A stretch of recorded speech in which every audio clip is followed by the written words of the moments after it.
Welcome to Chaitanya stop police Dilsukh Nagar Hyderabad. So మా యొక్క Chaitanya stop police Dilsukh నగర్లో మనం ఎక్స్క్లూజివ్గా గ్రూప్ 1, గ్రూప్ 2, గ్రూప్ 4 బ్యాచెస్ అనేది ఈ యొక్క మండే రోజు 18th ఆగస్ట్ నుంచి మనకి నూతన బ్యాచ్ అనేది దిల్సుఖ్ నగర్ చైతన్య స్టాప్ పోలీస్లో మనం ఇక్కడ స్టార్ట్ చేస్తున్నాం. అదేవిధంగా separate SI sub inspector of police and constable సంబంధించినటువంటి separate Telugu medium and English batches కూడా ఈ యొక్క 18th ఆగస్ట్ రోజు నుంచి మనం నూతన బ్యాచ్ అనేది ప్రారంభిస్తాం. కనుక ఇక్కడ స్కోర్ అవుతున్న నెంబర్కి మీరు కాంటాక్ట్ అయ్యి మీ యొక్క అడ్మిన్ టీమ్ ఫుల్ డీటెయిల్స్ అన్ని కూడా మీకు ఇవ్వడం జరుగుతుంది. సో కనుక వెంటనే అడ్మిషన్ తీసుకొని మీ యొక్క తరగతులు 18th ఆగస్ట్ నుంచి మీరు స్టార్ట్ చేసుకోండి. సో ఇప్పుడు నేను ఈ యొక్క వీడియో ద్వారా మనకి ఏదైతే మనకి కాంప్రహెన్సివ్ టెస్ట్ కండక్ట్ చేశామో స్టాటిస్టిక్స్ అండ్ ప్లేన్ జామెట్రీ మీద టెస్ట్ 1లో దాంట్లో మొదటి ఫస్ట్ క్వశ్చన్ నుంచి నేను ఆల్రెడీ 10th క్వశ్చన్ వరకు వీడియో 1 ద్వారా మీకు ఎక్స్ప్లెయిన్ చేశాను. నెక్స్ట్ ఇప్పుడు ఈ యొక్క వీడియో ద్వారా 11th క్వశ్చన్ నుంచి పార్ట్ 2గా ఇక్కడ మీకు 20th క్వశ్చన్ వరకు నేను ఇప్పుడు మీకు ఎక్స్ప్లెయిన్ చేయబోతున్నాను. ఇది పార్ట్ 2 వీడియో అండి. స్టాటిస్టిక్స్ అండ్ ప్లేన్ జామెట్రీ యొక్క ఎక్స్ప్లెనేషన్ పార్ట్ ఇది. ఇక్కడ చూడండి, ఇక్కడ మొదటి ప్రశ్న ఇక్కడ 11th క్వశ్చన్ గా వస్తున్నాడు. The arithmetic mean of 9 observations is calculated as 38, but in doing so mistakenly the observation 27 is taken instead of 72. Find the actual mean of the data. అంటే ఒక దత్తాంశంలో 9 అబ్జర్వేషన్స్ ఉన్నాయంట. వాటి యొక్క మీన్ వాల్యూ చెప్తున్నాడు 38, కానీ ఇందులో ఒక అబ్జర్వేషన్ 72 బదులుగా 27 తీసుకోవడం జరిగింది. అయితే దాన్ని సరి చేసి సరైన అంక మధ్యమ విలువ ఎంత చెప్పమని చెప్పి అడుగుతా ఉన్నాడు. 9 రాశుల అంకగణిత మధ్యమం 38గా లెక్కింపబడింది, కానీ అట్లు లెక్కించడంలో 72ను 27గా పొరపాటుగా తీసుకున్నారు. ఆయన సరైన అంకగణిత మధ్యమం కనుగొనండి అన్నాడు. ఇక్కడ కరెక్ట్ అబ్జర్వేషన్ ఎంత అంటే 72 అంటాం, రాంగ్ అబ్జర్వేషన్ ఎంత అంటే 27గా తీసుకుంటున్నాం. ఇక్కడ 9 అబ్జర్వేషన్స్ యొక్క అంక మధ్యమం 38 ఇచ్చాడంటే డెఫినెట్గా ఇది రాంగ్ మీన్ అయి ఉంటుంది. అంటే ఇప్పుడు మనకి రాంగ్ మీన్ వాల్యూ ఎంత ఇచ్చాడంటే 38 ఇచ్చాడు. కరెక్ట్ అబ్జర్వేషన్ 72 ఇచ్చాడు, రాంగ్ అబ్జర్వేషన్ 27 ఇచ్చాడు. కనుక మనం ఇప్పుడు అంక మధ్యమం తీసుకోవాల్సిన దానికంటే తక్కువగా తీసుకున్నాం కనుక మనకి రాంగ్ మీన్ వాల్యూ 38 వచ్చింది. కనుక ఇప్పుడు డెఫినెట్గా అది మోర్ దెన్ 38 వాల్యూ ఇక్కడ వస్తుంది. ఆప్షన్స్ ఏమి ఇచ్చాడు? 38, డెఫినెట్గా ఆన్సర్ 38 కాదు. 43, 42 నన్ అన్నారు. ఫ్రెండ్స్, మీరు ఎప్పుడు కూడా గుర్తుంచుకోండి, కరెక్ట్ అర్థమెటిక్ మీన్ కి మనం ఫార్ములా సింపుల్ గా ఏం చెప్పొచ్చు అంటే correct mean will be equal to wrong mean అని చెప్తా ఉంటాం. Wrong mean value plus correct observation. ఓకేనా? ఒక అబ్జర్వేషన్ మాత్రమే కాబట్టి ఇక్కడ correct observation value minus wrong observation value by number of observation. How many observation? 9 observation. What is the wrong mean value?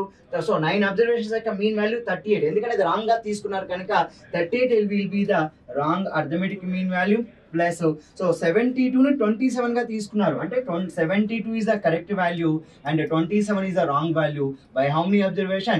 9 observation. Then our correct mean value will be సరైన అంక మధ్యమం 38 plus 72 minus 27 will be 45. 45 by 9 అండి. 45 9 అంటే 5 times cut అవుతుంది కనుక your answer will B 38 plus 45 అండి. Answer will B 43. కనుక సరైన అంక మధ్యమం ఎంత అంటే 43గా తెలుసుకోవాలి. ఫ్రెండ్స్, మీకు ఖచ్చితంగా ఈ యొక్క స్టాటిస్టిక్స్ పార్ట్ లో మనకి ఇక్కడ ఇచ్చేటువంటి పార్ట్ ఏదేంటంటే correct mean will be equal to wrong mean plus correct observations minus wrong observations by 9 అనేది. ఇక్కడ 9 అంటే మనం సింపుల్ గా ఇక్కడ ఈ యొక్క క్వశ్చన్ లో 9 అండి. n is the number of observation the correct one. కాబట్టి ఇక్కడ కరెక్ట్ మీన్ యొక్క ఫార్ములా మీరు స్టాటిస్టిక్స్ లో కనుక్కోవడానికి యూజ్ చేసే ఫార్ములా ఇది రాసుకోవడానికి ప్రయత్నించండి. నెక్స్ట్ క్వశ్చన్ కి వెళ్దాం. 12th క్వశ్చన్ అండి. మరి 12th క్వశ్చన్ మనకి ఏం చెప్తుందో చూద్దాం. ఇక్కడ which of the following statements are true about the arithmetic mean అంటున్నాడు. అర్థమెటిక్ మీన్ కి సంబంధించి ఏ స్టేట్మెంట్స్ సత్యం అవుతాయో చెప్పమంటున్నాడు. ఫస్ట్ వన్ చూద్దాం. Arithmetic mean depends on both number of observation and value of each observation in data. Definitely correct అండి. ఒక అంక మధ్యమ విలువ అనేది దత్తాంశంలో ఇచ్చినటువంటి రాసుల సంఖ్యల అన్నిటి మీద మన రాసుల యొక్క విలువల మీద ఆధారపడి ఉంటుంది అంటున్నాడు. That will be the true statement. కనుక ఇక్కడ ఫస్ట్ వన్ ఏదైతే తీసుకుంటున్నామో అది మనం ఇక్కడ ట్రూ స్టేట్మెంట్ గా తీసుకోవాలి. Next one second one, arithmetic mean is unique value of data అండి. అంటే ఒక దత్తాంశం ఇచ్చినప్పుడు అర్థమెటిక్ మీన్ వాల్యూ అనేది ఒకే ఒక్క వాల్యూ వస్తుంది, ఏకైక విలువ వస్తుందంట. That is also true statement. కనుక మీరు characteristics of A mean, arithmetic mean యొక్క క్యారెక్టరిస్టిక్స్ లో ఈ యొక్క పార్ట్ గా ఉంటాయి కనుక ఇవన్నీ కూడా మీరు నోట్బుక్ లో రాసుకొని చదవడానికి కొంచెం బ్యాహెడ్ చేయడానికి కూడా మీరు ప్రయత్నించాలి. Arithmetic mean is the unique value of the data. ఒక దత్తాంశం ఇచ్చినప్పుడు ఏదైనా దత్తాంశానికి అర్థమెటిక్ అనేది ఏకైక విలువ వస్తుంది. అదే మోడ్ అనుకోండి, సో మనకి 2 మోడ్ వాల్యూస్ రావచ్చు, 3 మోడ్ వాల్యూస్ రావచ్చు, 4 మోడ్ వాల్యూస్ కూడా మనకి వచ్చే అవకాశం ఉంటుంది. Next one, when all observations of the data are increased by certain number, the mean also increases by same number. అంటే ఒక దత్తాంశంలోని అంక మధ్యమలో ప్రతి రాశి విలువను కొంత పెంచినప్పుడు దాని ఓవరాల్ గా అర్థమెటిక్ మీన్ కూడా అంతే విలువ పెరుగుతుంది అంటున్నాడు. So definitely that will be A true statement అండి. సో కనుక ఇక్కడ సో అర్థమెటిక్ మీన్ యొక్క ఎఫెక్ట్స్ మనం ఇక్కడ ఇచ్చిన దత్తాంశం నుంచి కొత్త దత్తాంశం వచ్చినప్పుడు దాంట్లో జరిగే మార్పులు ఏంటి అనేది మనకి ఎడిషన్, సబ్ట్రాక్షన్, మల్టిప్లికేషన్, డివిజన్ అన్నిటికీ కూడా ఈ యొక్క అర్థమెటిక్ మీన్ యొక్క రూల్స్ అనేవి మనకి వర్తిస్తాయండి. ఇక్కడ మనకి ఇంక్రీజెస్ అంటే సో ఎడిషన్ చెప్తూ ఉన్నాడు. When all the observations of the data are multiplied by certain number, the mean also multiplied by the same number. Choose the correct answer. So definitely గా multiply అయినప్పుడు కూడా ఇది మల్టిప్లై అవుతుందండి. కాబట్టి ఇక్కడ ఇచ్చిన స్టేట్మెంట్స్ అన్నీ కూడా కరెక్టే అవుతాయి. సో ఫర్ ఎగ్జాంపుల్ సింపుల్ గా చూడండి, what is the arithmetic mean of 1 2 3 4 5 అంటున్నానండి. ఓకే, వీటి యొక్క అర్థమెటిక్ మీన్ వాల్యూ ఎంత అంటే 3 అని చెప్పొచ్చు. ఇక్కడ నేను ఈచ్ అబ్జర్వేషన్ ని నేను ఏం చేస్తానంటే సో 5 తో మల్టిప్లై చేస్తానండి. అప్పుడు మనకి వాల్యూ ఏమవుతుందో చూడండి.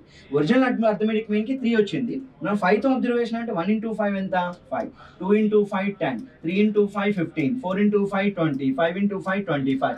వీటి యొక్క అర్థమెటిక్ మీన్ వాల్యూ ఏమవుతుందంటే సో 15 అవుతుంది.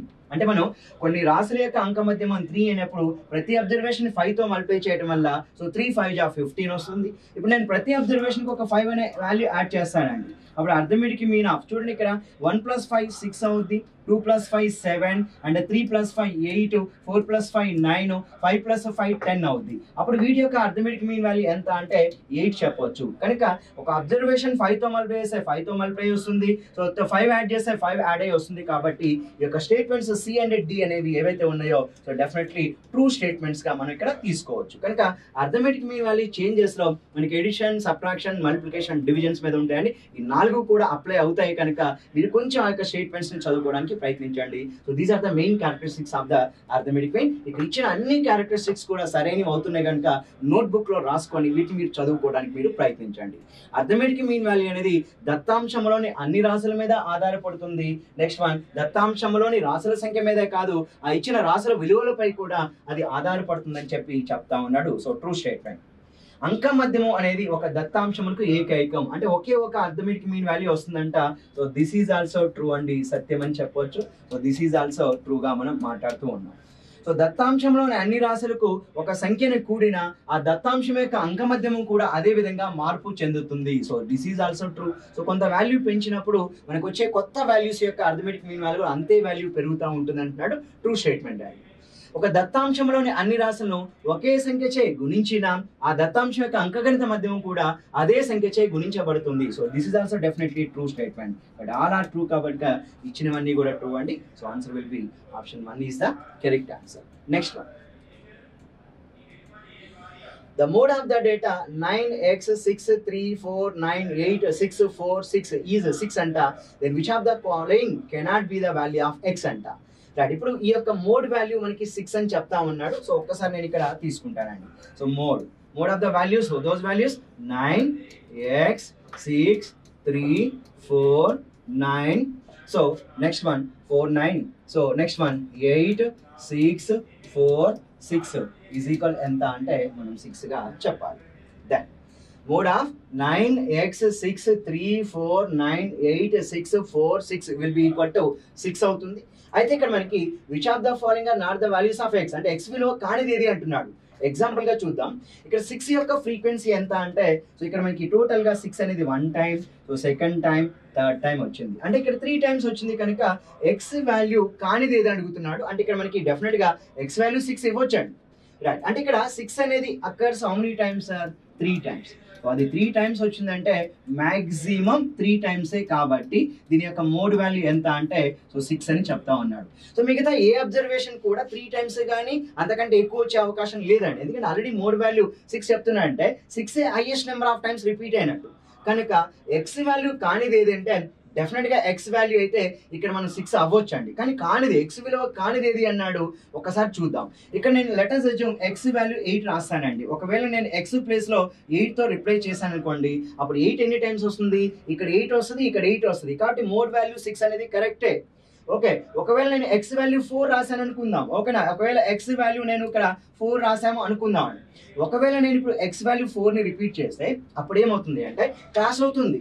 సో 4 అనేది 1 టైం 2 టైం. ఒకవేళ నేను ఎక్స్ కూడా 4 రాస్తే అప్పుడు mode value so by model అవుతుంది. సో మోడ్ 4 కూడా అవడానికి అవకాశం ఉంది కనుక డెఫినెట్ గా మనకి ఎక్స్ వాల్యూ 4 అవడానికి అవకాశం లేదు. మరి బోత్ అనే ఆన్సర్ ఉంది కాబట్టి 9 కూడా ఉంది కాబట్టి ఒకవేళ నేను ఎక్స్ వాల్యూ 9 తీసుకుంటా అప్పుడేమవుద్ది 9 first time, 9 second time, 9 third time. అప్పుడు మోడ్ వాల్యూ ఏమవుతుంది అంటే 6 కాదు 9 కూడా రావచ్చు. కాబట్టి ఇక్కడ మనకి అర్థమవుతుంది ఏంటంటే ఆల్రెడీ మోడ్ వాల్యూ 6 అని చెప్తున్నాడు కాబట్టి ఎక్స్ ప్లేస్ లో 4 అనే వాల్యూ రాకూడదు, ఎక్స్ ప్లేస్ లో 9 అనే వాల్యూ రాకూడదు. కనుక సో ఎక్స్ విలువ కానిది ఏది అన్నప్పుడు ఇక్కడ both 4 and 9 is the correct answer. Okay, కానిది అడిగాడంటే which of the following cannot be the value of x. ఒకవేళ ఎక్స్ ప్లేస్ లో మనం 4 రాస్తే మోడ్ వాల్యూ 6,4 అవుతుంది. ఒకవేళ ఎక్స్ ప్లేస్ లో 9 రాస్తే మోడ్ వాల్యూ 6,9 అవుతుంది. కానీ ఆల్రెడీ వాడు ఇచ్చాడు డేటా ఏమన్నాడంటే దాని యొక్క మోడ్ వాల్యూ 6 అని ఇచ్చాడు కాబట్టి ఎక్స్ ప్లేస్ లో 4 రాకూడదు, ఎక్స్ ప్లేస్ లో 9 కూడా మనకి ఇక్కడ రాకూడదు. నెక్స్ట్ క్వశ్చన్ చూద్దామా మరి. నెక్స్ట్ వన్ చూడండి, 15th question. If the mean of 10, 15, 19, 30, 43, 69 and x is x anta, then find the median of the data. So friends, ఎప్పుడు కూడా మీరు గుర్తుంచుకోండి, సో ఒక అబ్జర్వేషన్స్ కి మనకి మీడియన్ కావాలి అంటే అక్కడ ఉన్నటువంటి అబ్జర్వేషన్స్ ఫర్ ఎగ్జాంపుల్ x1 కానీ, x2 కానీ, x3 కానీ, x4 కానీ, x5 కానీ, x6 కానీ ఎలా ఉండాలి అంటే ఒక ఇంక్రీజింగ్ ఆర్డర్ లోనే రాసుకోవడానికి ప్రయత్నించండి. ఇంక్రీజింగ్ ఆర్డర్, డిక్రీజింగ్ ఆర్డర్, ఆరోహణ క్రమం, అవరోహణ. అంటే ఇక్కడ మీడియన్ కావాలంటే ఉన్నటువంటి అబ్జర్వేషన్ ఆర్డర్ లో ఉండాలి, ఒక క్రమంలో రాసుకోవాలి. మరి ఇక్కడ వాడు ఏమంటున్నాడు, ఈ వాల్యూస్ యొక్క మీన్ ఎక్స్ అయితే సో దాన్ని find the median of the data. అంటే ఇప్పుడు మనం ఏం చేయాలి, సో దాంట్లో ఎక్స్ అనేది కూడా ఒక అబ్జర్వేషన్ గా ఇచ్చాడు కాబట్టి ఇక్కడ నేను రాస్తున్నాను. So mean of 10, 15, 19, 30, 43, 69, X. So is equal ఎంత అంట, ఎక్స్ అంట. సో వీటన్నిటి యొక్క మీన్ వాల్యూ ఎక్స్ అంటున్నాడు కాబట్టి ఇక్కడ ఫస్ట్ మన ఎక్స్ వాల్యూని కనుక్కోవడానికి మనం ప్రయత్నిద్దాం. So what is the mean of observation? 7 observations ఉన్నాయి కాబట్టి సమ్ ఆఫ్ ద అబ్జర్వేషన్స్ అండి అంటే 10 plus 15 plus 19 plus 30 plus 43 plus 69 plus X by. So total how many observation? 7 observation is equal ఎంత అంటే ఎక్స్.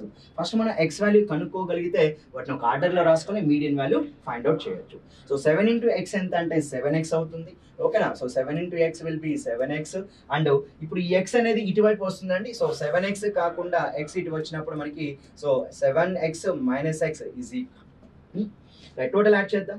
69 plus 43 112, 142, 152, 161, 171, 181, 186 అండి. అంటే టోటల్ వాల్యూ 186 అవుతుంది. అప్పుడు 6x is equal ఎంత అంటే 186 అవుతుంది. దెన్ x is equal ఎంత అంటే so 6 3 times 6 1 time, then x value will be 31 అండి. సో ఇప్పుడు x వాల్యూ 31 అంటున్నాడు అంటే మనకి ఇక్కడ x ప్లేస్ లో 31 వచ్చిందంటే అబ్జర్వేషన్స్ ఏంటి, 10 ఒక observation, 15 and 19 and 30, 43, 69 and 31. So these are the main observation. ఇప్పుడు వీటికి ఏం అడుగుతున్నాడు, మీడియన్ వాల్యూ అడుగుతున్నాడు. ఎప్పుడైతే మనకి అబ్జర్వేషన్స్ ఇలా వచ్చాయో ఎక్స్ వాల్యూ 31 వచ్చిందో అప్పుడు మీడియన్ కావాలి అంటే సో మీడియన్ మనం కనుక్కోవాలంటే ఎప్పుడు కూడా ఇచ్చిన అబ్జర్వేషన్ ఒక ఆర్డర్ లో ఉండాలి, ఇంక్రీజింగ్ ఆర్డర్ లో ఉండాలి. సో రాద్దాం మరి increasing order. So 10 first observation, 15 next observation, 19 next observation, next 30 తర్వాత 31 వస్తుంది, నెక్స్ట్ 43 and 69.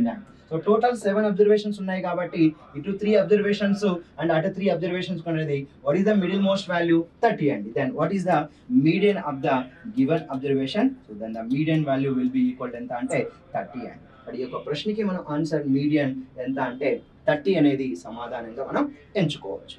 రైట్, ఇప్పుడు మనం ప్లేయింగ్ జామెట్రీ అండ్ స్టాటిస్టిక్స్ లో జరిగినటువంటి టెస్ట్ లో మనకి పార్ట్ 2 వాల్యూలో 10 క్వశ్చన్స్ నుంచి 28 క్వశ్చన్స్ వరకు మనం ఇప్పుడు ఎక్స్ప్లెయిన్ చేస్తున్నాం. దాంట్లో 13వ ప్రశ్న మనకి అయిపోయింది కదా. Right, now next one. So అంటే ఇక్కడ మనకి ఓవరాల్ గా ఎన్ని ప్రశ్నలు అయిపోయినాయి, 14th అయిపోయిందండి. సో 13th వన్ కూడా ఫినిష్ అయిపోయింది. నా ఇప్పుడు 15th క్వశ్చన్ చూడండి. The mean of A, B, C, D is 5. Then the value of A minus 5, B minus 5, C minus 5, D minus 5, E minus 5 will be. ఇక్కడ చూడండి, arithmetic mean of A, B, C, D, E is equal ఎంత అంటే 5 అంత. అయితే వాడు అడుగుతున్నది ఏంటంటే so A minus 5 plus B minus 5 plus C minus 5 plus D minus 5 plus E minus 5 is equal ఎంత అంటున్నాడు. సో ఫ్రెండ్స్ మీరు ఎప్పుడు కూడా గుర్తుంచుకోండి, summation of x minus x bar is always equal to 0. The sum of the deviation taken about mean is always equal to 0. అంటే ఇక్కడ మనకి ABCD observation యొక్క అర్థమెటిక్ మీన్ 5 అయినప్పుడు ఇక్కడ మనకి ఏ minus 5 b minus 5 c minus 5 d minus 5 e minus 5 విలువ ఎంత అంటున్నాడు. So sum of the deviation taken about mean is always equal to 0 కనుక ఈ యొక్క వాల్యూ కూడా మనం సింపుల్ గా ఏం చెప్పొచ్చు అంటే 0. కాబట్టి దీని యొక్క ప్రాపర్టీ మీరు చదువుకోవడానికి ప్రయత్నించండి. So sum of the deviations, okay, some of the deviations so taken about mean is 0. So taken about mean is 0 అంటే అంక మధ్యమంతో తీసుకున్న బీజీయ గణితాల మొత్తం ఎంత అంటే 0కి సమానం అని చెప్పి మనం చెప్తా ఉంటాం.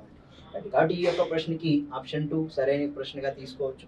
Next one, the mean of x1 x2 x3 up to xn అండి. the xn is equal ఎంత అంటే x bar అంట.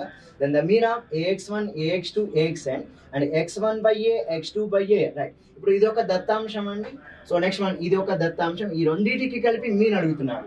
ఫస్ట్ మనం ఇండివిజువల్ గా ఒక దానికి మనం తీసుకోవడానికి ప్రయత్నిద్దాం. ఇక్కడ చూడండి, so arithmetic mean of, so జాగ్రత్తగా చూస్తే x1 x2 x3 up to xn is equal ఎంత అంటే x బార్ అని చెప్తా ఉన్నాడు. అప్పుడు మనకి ఇక్కడ arithmetic mean of ax1 and ax2 and ax3 up to axn is equal ఎంత అంటే ax బార్ గా చెప్తా ఉంటాం అండి. సో అలా కాకుండా రెండు దత్తాంశాలు ఇచ్చాడు, దాంట్లో x1 by a x2 by a up to xn by a అంటున్నాడు. అప్పుడు దానికి ఎంత వస్తుంది అంటే x బార్ బై ఏ వస్తుంది. మనకి అడుగుతుంది ఏంటి, ఈ దత్తాంశం కలిపి అంక మధ్యం అడుగుతున్నాడు. అంటే ఇక్కడ a x bar and x bar a రెండింటికి కలిపి అర్థమెటిక్ మీన్ అడుగుతున్నాడు. కనుక ఇక్కడ arithmetic mean of a x bar x bar by a అడుగుతున్నాడు. కాబట్టి రెండు రాశులు ఇచ్చినప్పుడు వాటి యొక్క అంక మధ్యం ఏమవుతుందండి, what is the arithmetic mean of P Q అంటే సింపుల్ గా మనం పి ప్లస్ క్యూ బై 2 గా చెప్తా ఉంటాం. కనుక ఇక్కడ ఏఎక్స్ బార్ అంటే ax bar plus x bar by a by 2 అని. కనుక ఇక్కడ ఎక్స్ బార్ కామన్ గా ఉంది అండి. ఆ ఎక్స్ బార్ ని కామన్ గా తీసుకుంటే బయటికి x bar by 2 into a plus 1 by a అండి. కనుక x bar by 2 into a plus 1 by a అనే ఆప్షన్ ఎక్కడ ఉందో వెతకడానికి ప్రయత్నించండి. So I hope this third కాదండి, సెకండ్ ఆప్షన్ కరెక్ట్ ఆన్సర్ గా కనిపిస్తుంది. ఎందుకంటే 1/2 into x bar a plus 1 by, so మిగతా అన్ని కూడా ఇక్కడ ఎక్స్ బార్ బై ఎన్ అన్నాడు, ఎక్స్ బార్ బై 2n అంట, ఓన్లీ ఎక్స్ బార్ కింద డినామినేటర్ లేదు. కాబట్టి ఇవన్నీ కూడా ఆన్సర్స్ రాంగ్ అవుతాయి. Option 2 is the correct answer for the given question. Next one చూద్దాం, 17th క్వశ్చన్. ఈ histograms class intervals are marked on. So ఎప్పుడు కూడా మీరు గుర్తుంచుకోండి, హిస్టోగ్రామ్ అనగానే మనం ఇక్కడ సోపాన రేఖా చిత్రాలు తీసుకుంటాం. ఆ సోపాన రేఖా చిత్రాల్లో ఎక్స్ యాక్సిస్ మీద మనం ఏం తీసుకోవాలి, వై యాక్సిస్ మీద ఏం తీసుకోవాలి. అయితే ఇక్కడ వాడు క్వశ్చన్ చెప్తున్నాడు, ఈ histogram class intervals are marked on. ఎప్పుడు కూడా గుర్తుంచుకోండి, సో క్లాస్ ఇంటర్వెల్స్ ని, తరగతి అంతరాల విలువల్ని మనం ఎక్కడ తీసుకుంటాం అంటే you can mark on X axis. Okay, X axis మీద క్లాస్ ఇంటర్వల్ తీసుకుంటాం అండి హిస్టోగ్రామ్ లో. సో మరి వై యాక్సిస్ మీద అన్నప్పుడు ఫ్రీక్వెన్సీస్ కాబట్టి ఇక్కడ మార్క్డ్ ఆన్ ఏం చెప్పాలి అంటే X axis. So class intervals ఈ హిస్టోగ్రామ్ లో ఎక్కడ తీసుకుంటామండి, ఎక్స్ యాక్సిస్ మీద అని చెప్పాలి. కనుక మీరు ఫ్రీక్వెన్సీ పాలిగాన్ లో ఎక్స్ యాక్సిస్ వై యాక్సిస్ మీద ఏం తీసుకోవాలి, హిస్టోగ్రామ్ బార్ గ్రాఫ్ లో ఎలా తీసుకోవాలి, పై చార్ట్ అన్నప్పుడు మనం ఎలా అదే విధంగా డయాగ్రామ్ తీసుకుంటాం, అదేవిధంగా less than cumulative frequency curves అంటే ఒకే కర్వ్ అంటాం.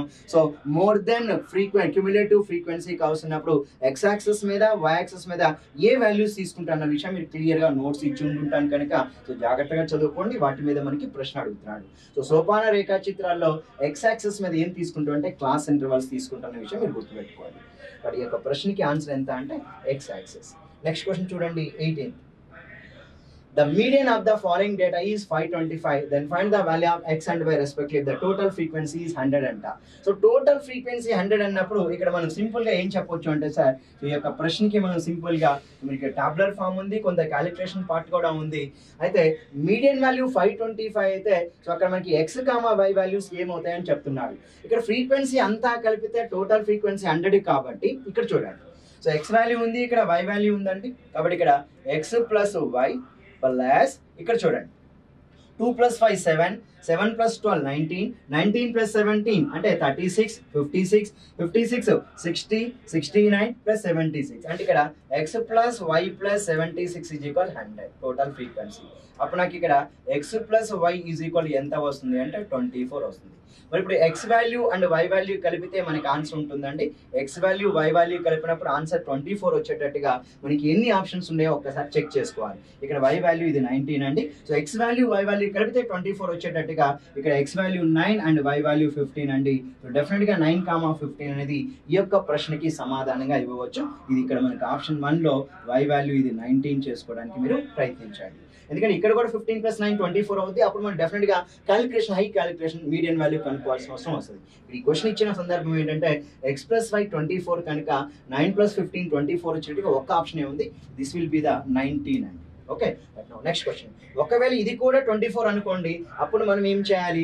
ఒక మీడియన్ కనుక్కోవాలంటే అంటే మీడియనే ఇచ్చాడు కాబట్టి మీడియన్ కనుక్కోవాలి అంటే మనం ఇక్కడ ఏం తీసుకుంటాం? క్లాస్ ఇంటర్వెల్ తీసుకుంటాం, ఇక్కడ ఫ్రీక్వెన్సీ తీసుకుంటాం. తీసుకొని ఇక్కడ క్యూములేటివ్ ఫ్రీక్వెన్సీ తీసుకొని ఆ క్యూములేటివ్ ఫ్రీక్వెన్సీలో n/2కి ఈక్వల్ వాల్యూ కానీ జస్ట్ అబోవ్ n/2 వాల్యూతో మనం మీడియన్ వాల్యూ కనుక్కొని అప్పుడు x, y క్యాలిక్యులేట్ చేయాల్సిన అవసరం ఉంటుంది. Next one, which of the following statements are true అంటున్నాడు. సో ట్రూ అంటున్నాడు. ఇక్కడ మనకి స్టాటిస్టిక్స్ కి సంబంధించిన ప్రశ్నే. Mode is the most frequently occurring observation అండి. డెఫినెట్ గా కరెక్టే. సో మోడ్ అంటే ద మోస్ట్ అంటే the observation which occur most frequently is the mode of the given data అంటాం. ఒక దత్తాంశంలో ఏది ఎక్కువ సార్లు పునరావృతం అవుతుందో దాన్ని మనం బాహుళకంగా తీసుకుంటాం కనుక డెఫినెట్ గా సో ఫస్ట్ స్టేట్మెంట్ ఏదైతే ఇచ్చాడో అది డెఫినెట్ గా ట్రూ స్టేట్మెంట్ గా మనం చెప్పవచ్చు. Next one, the number of times an observation occurs in the given data is called the frequency of the observation. So మనం ఇంతకు ముందు ఒక అబ్జర్వేషన్ చూసాం, 6 అనేది 3 టైమ్స్ అంటే 6 యొక్క ఫ్రీక్వెన్సీ 3 అని చెప్తూ ఉన్నాం. అదేనండి ఫ్రీక్వెన్సీ యొక్క డెఫినేషన్ అది. The number of times an observation occurs in the given data. ఎన్నిసార్లు అయితే ఒక అంశం పునరావృతం అయిద్దో ఆ అంశాన్ని దాని యొక్క పౌనపుణ్య విలువగా తీసుకుంటూ ఉంటాం. కాబట్టి ఇక్కడ ఆన్సర్ ఎంత అంటే సో ఇది కూడా మనం డెఫినెట్ గా ట్రూ స్టేట్మెంట్ గా మనం మాట్లాడవచ్చు. సో ఫ్రీక్వెన్సీ యొక్క డెఫినేషన్, మోడ్ యొక్క డెఫినేషన్ మీరు నేర్చుకోండి. దాని మీద మనకి ఎగ్జామ్ లో రెగ్యులర్ గా క్వశ్చన్స్ అడుగుతా ఉన్నాడు. ఓకే, నెక్స్ట్ వన్ చూద్దాం. When an observation is arranged in ascending order or descending order and n being an odd number, then the median is the value of n plus 1/2th observation. So friends, ఎప్పుడైనా గుర్తుంచుకోండి. So మనం median కనుక్కునేటప్పుడు ఇచ్చినటువంటి observations ఎలా ఉండాలంటే ఒక ఆర్డర్లో ఉండాలి. ఆర్డర్లో ఉన్నప్పుడు n వాల్యూ అనేది ఒక ఆడ్ నెంబర్ అనుకుందాం. n వాల్యూ ఆడ్ నెంబర్ అయినప్పుడు ఏమవుతుందంటే n plus 1/2th observation will be the observation value is median value అని. ఎప్పుడైతే n వాల్యూ ఆడ్ వాల్యూ వస్తుందో n plus 1/2th observation is the median value. అంటే ఒకే ఒక మిడిల్ మోస్ట్ వాల్యూ ఉంటుంది. ఆ middle most value n plus 1/2th observation. ఒకవేళ మన దగ్గర సో n వాల్యూ 5 అబ్జర్వేషన్స్ ఉన్నాయి, 5 plus 1/2 అంటే 6/2 third observation is the median value. మన దగ్గర n 11 అబ్జర్వేషన్స్ ఉన్నాయి అనుకున్నాం, 11 plus 1 12 అంటే 6 observation is the median value. ఒకవేళ n వాల్యూ అనేది ఈవెన్ వాల్యూ ఇచ్చాడు అనుకోండి, so there are 2 middle most observations are possible. The average okay n even అయితే the average of so n/2th observation n/2 plus 1th observation యొక్క average మనం median వాల్యూగా తీసుకుంటాం ఎప్పుడు ఇది n ఈవెన్ అయినప్పుడు. ఒకసారి చూడండి third statement. When n observations are arranged in ascending order or descending order and n being an odd number, then the median is the n plus 1/2th observation అన్నాడు. So డెఫినెట్గా third statement కూడా మనం ట్రూగా మనం మాట్లాడవచ్చు. ఒకవేళ when n observations are arranged in ascending order or descending order, n being an even number, ఎప్పుడైతే మనకి n even number అవుద్దో there are 2 middle most observations are possible అండి. ఆ రెండింటి యొక్క యావరేజ్ వాల్యూ మీడియన్ కాబట్టి then the median is the value of అంటున్నాడు. ఇది తప్పండి, ఇది తప్పు. ఎందుకంటే ఇది n/2 plus 1 అనేది one of the middle most value అవుతుంది కనుక డెఫినెట్గా n ఈవెన్ అయినప్పుడు మనకి 2 మిడిల్ మోస్ట్ వాల్యూస్ పాసిబుల్ అవుతాయి కనుక సో ఫోర్త్ వన్ అనేది మనం ఫాల్స్గా మనం ఇక్కడ చెప్పవచ్చు. సో ఏ ట్రూ అవుతుంది, బి ట్రూ అవుతుంది, సి ట్రూ అవుతుంది. సో ఫోర్త్ వన్ ఫాల్స్ అవుతుంది కనుక ఓన్లీ ఫస్ట్ 3 ఆర్ ట్రూ అండి. సో ఫస్ట్ 3 ఆర్ ట్రూ కాబట్టి ఇక్కడ ఈ యొక్క ప్రశ్నకి మనం సమాధానం ఏమి ఇవ్వచ్చు అంటే సో ఆల్ ఆర్ ట్రూ అనేది ఇక్కడ తప్పు అవుతుంది. సో ఏబిసి ఓన్లీ ట్రూ అండి. సో మొదటి 3 మాత్రమే ట్రూ అవుతాయి. ఎందుకంటే ఒక n సరిసంఖ్య అయినప్పుడు 2 మిడిల్ మోస్ట్ అబ్జర్వేషన్స్ పాసిబుల్ అవుతాయి కాబట్టి ఈ యొక్క స్టేట్మెంట్ అనేది ఫాల్స్ స్టేట్మెంట్గా మనం ఇక్కడ చెప్పవచ్చు. సో క్రింది వాక్యాల్లో సరైనవి ఏమి అన్నాడు? ఏ ట్రూ అండి, బి ట్రూ, సి కూడా ట్రూ అవుతుంది కాబట్టి డెఫినెట్గా ఫోర్త్ వన్ మనం ఇక్కడ ఫాల్స్ స్టేట్మెంట్గా ఇక్కడ మనం తీసుకోవచ్చు. నెక్స్ట్ వన్ చూద్దాం. సో ఈ యొక్క వీడియోలో ఇది చివరి ప్రశ్న, 20వ ప్రశ్న అండి. ఒక్కసారి చూడండి. The median of A set of 11 distinct observation అంటే వేరు వేరు రాసులు అండి. ఓకేనా, వాటి యొక్క విలువలు వేరువేరుగా ఉన్నాయి. ఈజ్ 20.5 అంట. If each of the largest 5 observations of the set is increased by 6, then the median of the new set is అన్నాడు. ఒక్కసారి చూడండి ఇక్కడ. సో మీడియన్ ఆఫ్ 11 అబ్జర్వేషన్స్ అంటున్నాడండి. మీడియన్ ఆఫ్ 11 అబ్జర్వేషన్స్ అంటున్నాడు. సో ఒకసారి చూద్దాం. L1, L2, L3, L4, L5. Next ఇక్కడ మధ్యలో 20.5. So highest H1, H2, H3, H4 and H5. అంటే ఇక్కడ మనం ఫస్ట్ 5 అబ్జర్వేషన్ ఒక ఆర్డర్లో ఉంటాయి, లాస్ట్ 5 కూడా ఒక ఆర్డర్లో ఉంటాయి. ఇది మిడిల్ మోస్ట్ అబ్జర్వేషన్ కాబట్టి ఇక్కడ మనం మీడియన్ వాల్యూ ఏమని చెప్తా ఉన్నా అంటే 20.5 అని చెప్తున్నా. So all these are in increasing order. ఇప్పుడు ఇక్కడ ఈ రాసుల్లో చివరి 5 అబ్జర్వేషన్ కి ఈచ్ ఆఫ్ ద లార్జెస్ట్ అంటే హైయెస్ట్ 5 అబ్జర్వేషన్ అంటే ఇవ్వండి, వీటికి ఒక 6 అనే నెంబర్ పెంచాడు. అప్పుడు మీడియన్ వాల్యూ ఏమైనా చేంజ్ అవుతుందా ఒకసారి చూడండి. సో ఫస్ట్ 5 అబ్జర్వేషన్ లో మార్పు లేదు. Lowest 1, L2, L3, L4, L5 no change. Next 20.5 లో కూడా చేంజ్ లేదు. లాస్ట్ 5 అబ్జర్వేషన్స్ ఏమవుతున్నాయి అంటే H1 ప్లస్ 6 అవుతుంది, H2 ప్లస్ 6 అవుతుంది, నా H3 ప్లస్ 6 అవుతుంది, H4 ప్లస్ 6 అవుతుంది, నెక్స్ట్ వన్ H5 ప్లస్ 6 అవుతుంది. మరి ఓన్లీ లాస్ట్ 5 అబ్జర్వేషన్ లో మాత్రమే మార్పు ఉంది, మధ్యలో ఈ యొక్క 6 అబ్జర్వేషన్ లో మార్పు లేదు. కాబట్టి మోడ్ వాల్యూ ఏమైనా చేంజ్ అయ్యే అవకాశం ఉంది అంటే no change in its median value. అంటే సరే అండి, మీడియన్ వాల్యూగా అడుగుతున్నాడు కనుక ఇక్కడ మీడియన్ 20.5 అండి. ఇందులో చివరి 5 అబ్జర్వేషన్ కి 6 యాడ్ అయినాయి. ఈ 20.5 కి ఏమి యాడ్ అవ్వలేదు కనుక ఆల్రెడీ ఇవన్నీ ఒక ఆర్డర్లో ఉన్నాయి. కాబట్టి అగైన్ మీడియన్ వాల్యూ ఎంత అవుతుంది అంటే మనం సింపుల్గా 20.5గా చెప్పవచ్చు. వాడు ఓన్లీ లార్జెస్ట్ 5 అబ్జర్వేషన్స్కే కలిపాడు. సో లోయెస్ట్ 5 అబ్జర్వేషన్ అంతే ఉంచాడు, మధ్యలో ఉన్న మిడిల్ మోస్ట్ అబ్జర్వేషన్ కూడా ఏం చేంజ్ చేయలేదు. కాబట్టి మీడియన్ వాల్యూ చేంజ్ అయ్యే అవకాశం అయితే ఇక్కడ కనిపించట్లేదు. సో క్వశ్చన్ ఏమంటున్నాడు, so increased by 6 as that of the original median, తప్పు అండి. 6 times the original median, wrong. Decreased by 6 anta. So remains the same as that of the original median. Original median 20.5 ఉంటే so చివరి 5 దత్తాంశంలోని రాసులకి 6 కలిపిన తర్వాత కూడా మీడియన్లో ఏమైనా మార్పు ఉందంటే నో చేంజ్. అంటే ఇక్కడ అసలు మధ్యగతం విలువ అనేది మార్పు ఉండదు. ఇది ఆన్సర్ మనం ఇక్కడ సింపుల్ గా తీసుకోండి, 4th ఆప్షన్. కాబట్టి ఒక్కసారి మీడియన్ యొక్క క్యారెక్టరిస్టిక్స్, సో దాంట్లో మనం ఎన్ వాల్యూ ఆడ్ వాల్యూ అయినప్పుడు ఎన్ని మిడిల్ మోస్ట్ అబ్జర్వేషన్స్ వస్తున్నాయి, ఎన్ వాల్యూ ఈవెన్ అయినప్పుడు ఎన్ని మిడిల్ మోస్ట్ అబ్జర్వేషన్ వస్తున్నాయి, అక్కడ మీడియన్ వాల్యూ దేనిగా తీసుకుంటాను విషయాన్ని మీకు క్యారెక్టరిస్టిక్స్ ఆఫ్ ద మీడియన్ లో ఉంటాయి. వాటిని జాగ్రత్తగా నేర్చుకొని చేయగలిగితే మీరు ఖచ్చితంగా సో థియరిటికల్ గా ఎలాంటి క్వశ్చన్ ఇచ్చినా కానీ మీరు ఈజీగా సాల్వ్ చేసే అవకాశం ఉంటుందండి. సో నేను నెక్స్ట్ వీడియోలో పార్ట్ 3గా 21 క్వశ్చన్ నుంచి 38th క్వశ్చన్ వరకు మీకు చెప్పడానికి నేను ప్రయత్నిస్తాను. సో ఇక్కడ ఇంపార్టెంట్ అనౌన్స్మెంట్ ఏంటంటే మనం ఈ యొక్క కాంప్రహెన్సివ్ టెస్ట్ 1 ఏదైతే పెట్టామో దాంట్లో మాకు దగ్గర వచ్చినటువంటి టాపర్స్ యొక్క సో పిల్లలు ఉన్నారు, ఇక్కడ వాళ్ళకి ప్రైజ్ మనీ కూడా ఇవ్వడం జరుగుతుంది. నెక్స్ట్ ఈ యొక్క ఫ్రైడే కూడా మేము సాటర్డే కూడా కాంప్రహెన్సివ్ టెస్ట్ అనేది కండక్ట్ చేసుకుంటూ వెళ్తూ ఉన్నాం. అయితే ముఖ్యమైన అనౌన్స్మెంట్ ఏంటంటే ఈ యొక్క September 3rd రోజు సో ఎక్స్క్లూజివ్గా తెలంగాణ పబ్లిక్ సర్వీస్ కమిషన్ వాళ్ళు కావచ్చు, Andhra Pradesh public service commission exams ready అయ్యే విద్యార్థుల కోసం సో ఈ యొక్క FBO, FRO అండ్ FSO వీటికి సంబంధించినటువంటి సో ఎక్స్క్లూజివ్గా సో నూతన బ్యాచ్ అనేది ఈ యొక్క September 3వ తారీఖు నుంచి ప్రారంభించబోతున్నాం. దానికి అడ్మిషన్స్ కూడా ప్రారంభించాం. సో ఎవరైతే విద్యార్థులు సో ఎక్స్క్లూజివ్గా తెలంగాణ ప్రిపేర్ విద్యార్థులు అయితే FBO, FRO, FSO నోటిఫికేషన్ మనకి ఇంకా కొద్ది రోజుల్లో వచ్చే అవకాశం ఉంది కనుక దానికోసం సీరియస్గా రెడీ అయ్యే విద్యార్థులకి ఇది ఎక్స్క్లూజివ్గా సెపరేట్ బ్యాచ్ ఉంటుంది. ఇందులో తెలంగాణ పబ్లిక్ సర్వీస్ కమిషన్లో సో 100 మార్కుల పేపర్ జనరల్ మ్యాథమెటిక్స్, 100 మార్కుల పేపర్ మీ యొక్క general knowledge and general studies అని చెప్తూ ఉంటాడు కనుక అక్కడ 2 పేపర్స్ మీద ఎక్స్క్లూజివ్ కోచింగ్ అనేది మీకు September 3వ తారీఖు నుంచి స్టార్ట్ అవుతుంది కనుక అడ్మిషన్స్ అనేది ముందుగానే బ్లాక్ చేసుకోవడానికి మీరు ప్రయత్నించండి. ఎవరైతే విద్యార్థులు ఈ యొక్క సో మనకి ఏదైతే ఉందో ఈ రోజు మనకి August 12th ఉన్నది కనుక సో ఈ August 17th లోపు జాయిన్ అయ్యే విద్యార్థులకి కొంత డిస్కౌంట్ కూడా ఇవ్వడం జరుగుతుంది. ఆల్రెడీ అడ్మిషన్స్ ఓపెన్ చేసాం. బ్యాచ్ వచ్చి క్లాస్ రూమ్ కోచింగే ఉంటుంది. అది 3వ తారీఖు September నెల ఏకాదశి రోజు స్టార్ట్ అవుతుంది కనుక సో ఈ August 17th లోపు మీరు అడ్మిషన్ తీసుకున్న విద్యార్థులకు ఇది ప్రత్యేక బ్యాచ్ అండి. Telangana public service commission FBO, FRO, FSO batch. So దీనికి అడ్మిషన్ August 17th లోపు మీరు తీసుకో తీసుకోగలిగితే కొంత డిస్కౌంట్ కూడా వస్తుంది. ఇక్కడ కింద స్క్రోల్ అవుతున్న నెంబర్స్ని మీరు కాంటాక్ట్ అవ్వండి. మా అడ్మిన్ టీం మీకు డీటెయిల్స్ అందజేస్తారు. మీరు వచ్చి డైరెక్ట్గా నరసింహారెడ్డి సార్ డైరెక్టర్ సార్ ఉన్నారు, మీరు వచ్చి ఆఫీస్లో అవైలబుల్ ఉంటారు. మార్నింగ్ 9 o'clock నుంచి ఈవినింగ్ వరకు కూడా 8-9 వరకు కూడా అవైలబుల్ ఉంటారు. కనుక మీరు వచ్చి సార్ని డైరెక్ట్గా పర్సనల్గా మీట్ అయ్యి కూడా ఈ యొక్క ఫీజు వివరాలతో అందజేస్తారు. ఆగస్టు 17th లోపు జాయిన్ అయ్యే విద్యార్థులకు కొంత డిస్కౌంట్ కూడా ఇవ్వడం జరుగుతుంది. కనుక September 13th మినిమం మీరు ఈ యొక్క అడ్మిషన్ అనేది బ్లాక్ చేసుకోవడానికి మీరు ప్రయత్నించండి. ఒక బ్యాచ్ లో 200 మంది విద్యార్థులతో ఉంటుంది. ఈ యొక్క Telangana public service commission FBO, FRO, FSO సంబంధించి 2000 పైన పోస్టులతో మనకి నోటిఫికేషన్ రాబోతుంది. దానికి ప్రత్యేకమైన బ్యాచ్ September 3rd నుంచి స్టార్ట్ అవుతుంది. అది సెపరేట్ బ్యాచ్ గా ఉంటుందండి. ఈ యొక్క ఆగస్టు 18th రోజు మీకు SIPC సెపరేట్ బ్యాచెస్ ఉన్నాయి. గ్రూప్ 1, 2, 3 సంబంధించిన సెపరేట్ బ్యాచ్ అనేది ఆగస్ట్ 18th స్టార్ట్ అవుతాయి. September 3rd స్టార్ట్ అయ్యే బ్యాచ్ FBO, FRO, FSO సంబంధించిన TGPSC Telangana public service commission. అదేవిధంగా APPSC ఆల్రెడీ నోటిఫికేషన్ వచ్చింది కనుక మెయిన్స్ ఎవరైనా ప్రిపేర్ విద్యార్థులు అంటే ఈ యొక్క బ్యాచ్ లో September 3rd బ్యాచ్ కూడా మీరు అడ్మిట్ తీసుకొని క్లాసెస్ అయితే కంటిన్యూ చేసుకోవచ్చు. థ్యాంక్ యూ వెరీ మచ్ అండి. ధన్యవాదాలు.